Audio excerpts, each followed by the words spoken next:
Berikut adalah hasil analisis pidato Joko Widodo pada acara B20 Summit Indonesia 2022. Setiap kali memulai pidato, Presiden Jokowi selalu menggunakan nada yang tenang, terukur, dan sopan. Misalnya, ketika membuka sebuah forum internasional dengan "Selamat sore, yang saya hormati." Gaya ini bukan dibuat-buat. Jokowi adalah orang Solo, lahir dan dibesarkan dalam kultur Jawa yang menekankan kesantunan, pengendalian diri, dan bicara dengan nada halus. Budaya ini membentuk kecenderungan alami untuk berbicara dengan ritme pelan, tidak terburu-buru, dan menghindari konflik. Selain itu, pengalaman beliau sebagai pengusaha membuat cara bicaranya cenderung lugas, langsung pada inti permasalahan, dan tanpa istilah rumit. Inilah kombinasi pertama yang membentuk ciri khasnya, yaitu halus, sederhana, dan to the point. Ada satu bagian pidato Jokowi yang selalu diingat. Jangan pesimis. Nah, di sini terjadi perubahan nada yang signifikan, suaranya naik, penuh energi, dan jelas menggugah emosi pendengar. Hal itu disebut dengan unsur nada, tekanan, dan irama yang membuat sebuah kalimat memiliki nyawa. Dari mana sih ketegasan itu berasal?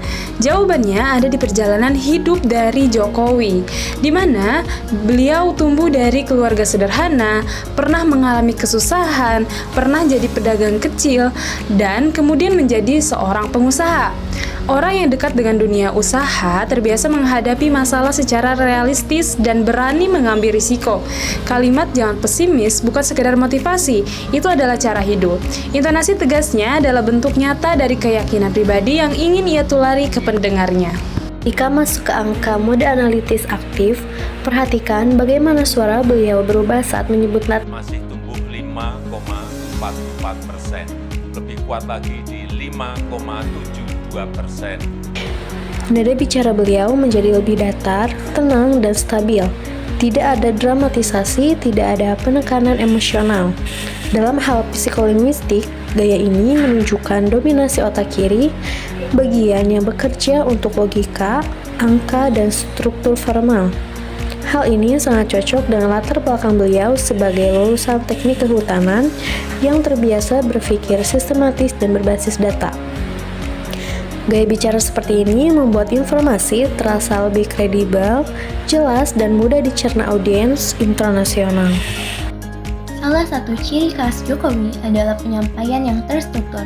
Saat ia berkata, yang pertama hilirisasi, yang kedua ekonomi hijau, dan yang terakhir digitalisasi.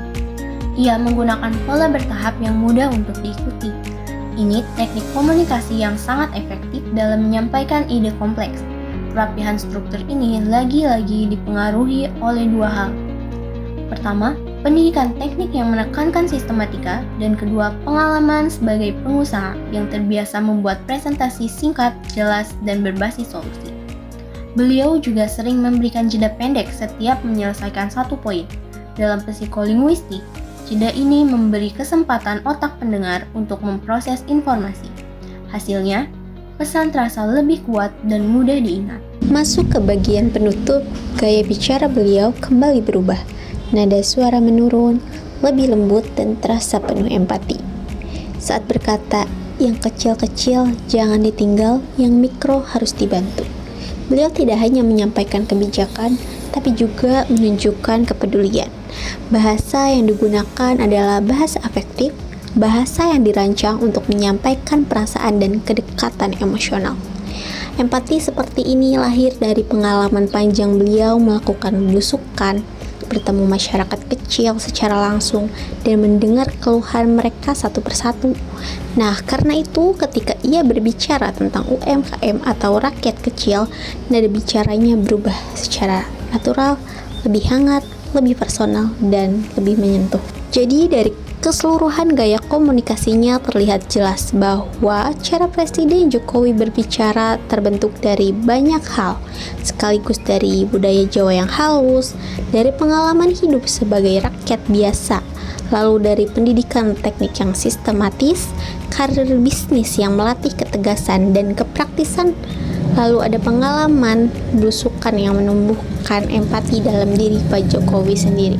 Nah, perubahan intonasi dalam pidatonya dari yang lembut ke tegas, lalu stabil, dan kembali lembut menjadi bukti bahwa bahasa tidak pernah berdiri sendiri. Bahasa adalah cermin lengkap dari pikiran, pengalaman, dan kepribadian seseorang.